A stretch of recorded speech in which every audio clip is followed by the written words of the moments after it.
வணக்கம், இது உங்கள் மோகன் எலக்ட்ரானிக்ஸ். நம்ம சேனலை சப்ஸ்கிரைப் பண்ணாதீங்க, சப்ஸ்கிரைப் பண்ணி வச்சுட்டு பெல் பட்டனை கிளிக் பண்ணி வச்சுக்கோங்க. வாங்க இப்போ வீடியோக்குள்ளே போகலாம். இது பார்த்தீங்கன்னா LG 21 inch ஃப்ளாட்ரான் மாடல். இது கம்ப்ளைண்ட் என்னன்னு சொல்லியிருக்காங்க பார்த்தீங்கன்னா, பிக்சர் பாதியாக வருது அப்படின்னு சொல்லியிருக்காங்க. இப்போ பார்த்தீங்கன்னா நம்ம டிவி ஆனில் தான் இருக்குது. பிக்சர் பார்த்தீங்கன்னா மேலே நல்லா தெரியுது, கீழே பார்த்தீங்கன்னா பிளாக்காக இருக்குது அப்படின்னு சொல்லியிருக்காங்க. இது பார்த்தீங்கன்னா வெர்டிக்கல் ரிலேட்டட் ஃபால்ட்டு தான். வாங்க இதை இப்போ எப்படி ரெடி பண்ணுறதுன்னு பார்க்கலாம். ஃபஸ்ட்டு பார்த்தீங்கன்னா நம்ம பவர் சப்ளை நல்லா இருக்கான்னு செக் பண்ணிக்கலாம். ஃபஸ்ட்டு பார்த்தீங்கன்னா 1 ton அது நல்லா தான் இருக்குது. அடுத்து பார்த்தீங்கன்னா சுவிட்சிங் வோல்ட்டு அதுவும் கரெக்டாக தான் இருக்குது. அடுத்து பார்த்தீங்கன்னா ஆடியோ 4 வோல்ட்டு. அடுத்து பார்த்தீங்கன்னா ப்ராசருக்கு உண்டான 5 வோல்ட்டு அதுவும் கரெக்டாக தான் இருக்குது. ஸோ பவர் சப்ளை செக்ஷன் எந்த ஃபால்ட்டும் கிடையாது. இப்போ நம்ம பாதி பிக்சர் வரனால நம்ம செக் பண்ண வேண்டியது பார்த்தீங்கன்னா வெர்டிக்கல் செக்ஷனில் எதாவது கம்ப்ளைண்ட் இருக்குன்னு தான் செக் பண்ணணும். அதுக்கு பார்த்தீங்கன்னா ஃபஸ்ட்டு நம்ம பாதி பிக்சர் வந்தாவே நம்மளுக்கு இந்த வெர்டிக்கல் பின்னில் நம்மளுக்கு ஏதாவது வோல்ட் வந்தால் தான் நம்மளுக்கு இந்த மாதிரி ஆகும்.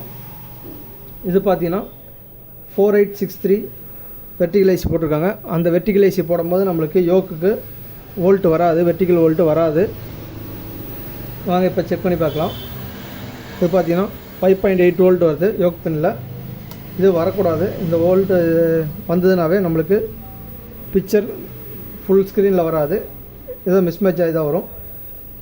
எதனால பார்த்தீங்கன்னா இது நம்ம எடுக்கிறது பார்த்தீங்கன்னா டூயல் சப்ளை ஃபங்க்ஷன் ஆகும். அதாவது இது பார்த்தீங்கன்னா வெர்டிக்கல் ஐசிலேருந்து டூயல் சப்ளையில் ஃபங்க்ஷன் ஆகிறதுனால நம்மளுக்கு யோக் பின்னுக்கு வோல்ட் வராது. இதே சிங்கிள் சப்ளையில் அதாவது 28 வோல்ட்டில் ஃபங்க்ஷன் ஆச்சுன்னா நம்மளுக்கு இங்கே 14 வோல்ட் பக்கம் வரும்.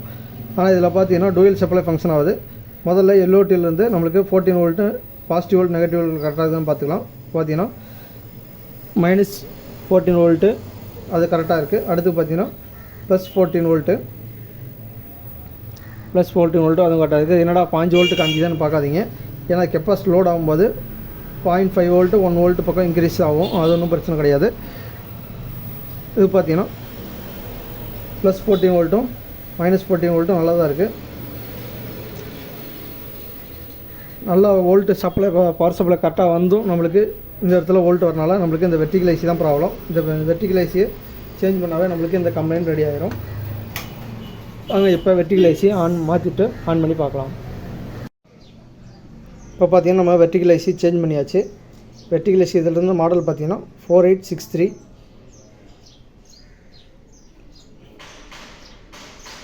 சரி ஃபோக்கஸ் ஆகலை, டச் பண்ணி காமிக்கிறேன். நம்பர் பார்த்தீங்கன்னா 4863.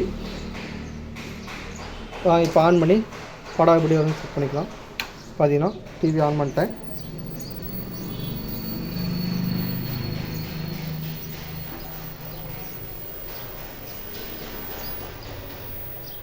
இப்போ பார்த்தீங்கன்னா நம்மளுக்கு பிக்சர் ஃபுல்லாக வந்துடுச்சு, ப்ராப்ளம் ரெடி ஆகிடுச்சு. இப்போ வாங்க நம்ம வோல்ட்டு செக் பண்ணி காமிக்கிறேன். முன்ன பார்த்தீங்கன்னா இந்த யோக் பின்னுக்கு 5 வோல்ட்டுக்கு மேலே வந்துச்சு. இப்போ பார்த்தீங்கன்னா நம்மளுக்கு வோல்ட்டு சுத்தமாக வரல. வெர்டிக்கல் ஐசிக்கு எப்போவுமே டூயல் சப்ளை வந்தால் வெர்டிக்கல் பின்னுக்கு பார்த்தீங்கன்னா வோல்ட்டு வரக்கூடாது. சப்போஸ் எதாவது வோல்ட்டு வந்துச்சுன்னா உங்களுக்கு பிக்சர் மிஸ்மேட்ச் ஆகும். அதே மாதிரி வெர்டிக்கல் ஐசிக்கு சிங்கிள் சப்ளை வந்தால் நம்மளுக்கு இங்கே என்ன வோல்ட்டு வருதோ அதில் பாதி வோல்ட்டு பக்கம் இங்கே லோடானால் தான் உங்களுக்கு பிக்சர் வரும். அதை பார்த்தீங்கன்னா 28 வோல்ட்டு பக்கம் வந்ததுன்னா சிங்கிள் சப்ளை 28 வோல்ட் இருந்துச்சுன்னா அதில் பார்த்தீங்கன்னா பாதி 14 வோல்ட்டு வெர்டிக்கல் ஐசிக்கு லோட் ஆச்சுன்னா தான் உங்களுக்கு பிக்சர் கிளியராக வரும். இது பார்த்தீங்கன்னா டூயல் சப்ளைங்கிறனால நம்மளுக்கு இங்கே வோல்ட் வரக்கூடாது. ஐசி மாற்றணும்னு இப்போ பார்த்தீங்கன்னா வோல்ட் வரல, நம்மளுக்கு பிக்சர் கிளியராக ரெடி ஆயிடுச்சு. ஸோ இந்த வீடியோ உங்களுக்கு பிடிச்சிருந்தா நீங்கள் மறக்காம நம்ம சேனலை சப்ஸ்கிரைப் பண்ணிட்டு பெல் பட்டன் கிளிக் பண்ணி வச்சுக்கோங்க. அப்போ தான் நான் போடுற வீடியோ உங்களுக்கு ஒன்றுக்கு ஒன்று கிடைக்கும். நன்றி, வணக்கம்.